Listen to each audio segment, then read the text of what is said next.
Your Excellency, Deputy Prime Minister, Your Excellency, Minister of Culture of India, Excellencies, ladies and gentlemen, it is a great pleasure and an honour for me to address this distinguished audience on the topical issue of religious diversity, in particular the Christian, Jewish and Muslim interfaith dialogue. Let me greet the Hungarian presidency of the European Union for this very timely initiative and for having placed diversity as a top priority of the 18-month strategic framework program of the Spanish, Belgian, Hungarian so-called presidency trio. You know that the United Nations Alliance of Civilizations was created precisely to boost intercultural dialogue, understanding and cooperation at large, in order to prepare the world's citizens to deal with diversity as an advantage and a unique asset to meet the challenges of our globalizing world. But we also know that too well, and many times for all the wrong reasons, that communicating across difference is not easy, and the greater the cultural distance, the more difficult it gets. This is why this kind of initiative is greatly needed. Your Excellencies, ladies and gentlemen, it is now well known that because of a number of developments, cultural and religious diversity has acquired ever-growing prominence on our lives and on political agendas. Among these factors we can identify some global trends such as permanent migration flows which change the population makeup of most of the countries around the world, new means of communication and the related expansion of media content, an increase in controversies and debates on value systems and identity issues, a reported rise in incidents of discrimination, racism and populism, globalization and geopolitical changes in general, and of course world politics.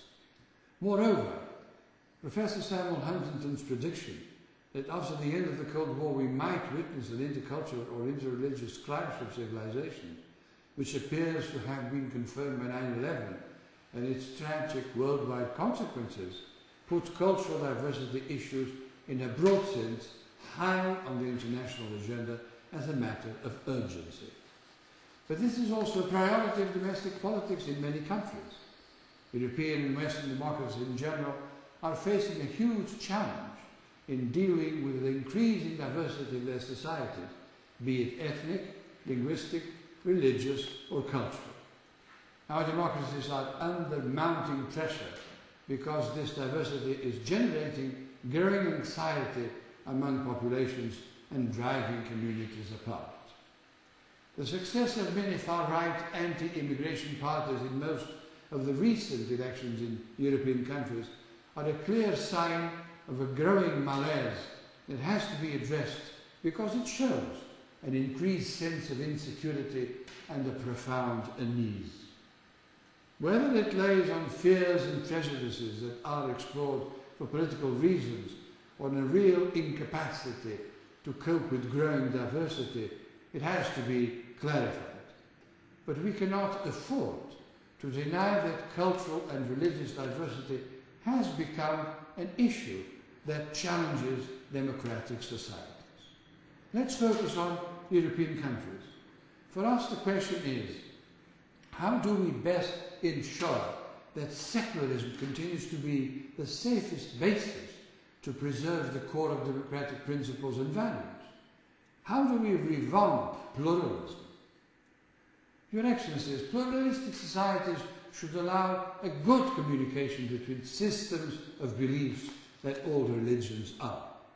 This communication is, however, what is failing in our present times. Pluralism, namely religious pluralism, is what has to be reinforced within our democracies if we want to build inclusive societies, if we want to reinforce social cohesion, if we want to live together in peace and in mutual respect. To confront polarization and extremism in societies, we need new strategies to manage and promote interfaith dialogue, Interfaith dialogue should be promoted at large.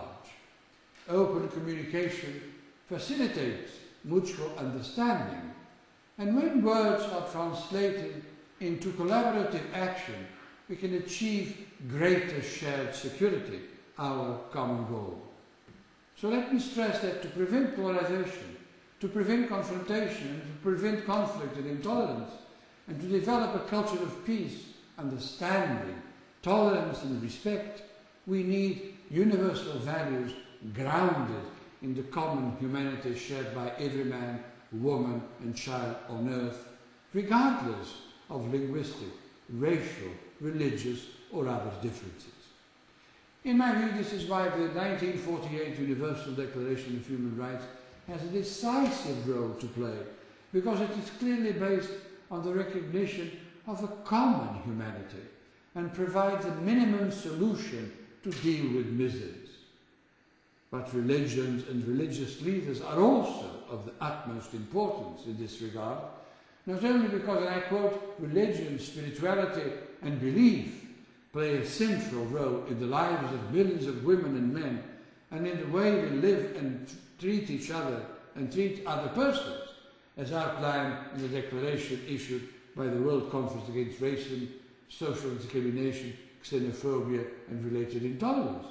But also because religion, spirituality and belief may and can contribute to the promotion of the inherent dignity and worth of the human person and to the eradication of racism, racial discrimination, xenophobia and related intolerance. All these are quotes from the Durban Declaration. Your Excellencies, well, our countries face the challenge of good governance of cultural diversity. This is not only about integrating migrants or minorities. This is all about preparing the hearts and minds of all individuals and peoples for the fact that globalization forces us to live in one world where we are permanently confronted with identity dilemmas and diversity issues. Moreover, at global level, our world is splitting apart along historic fault lines of culture and religion.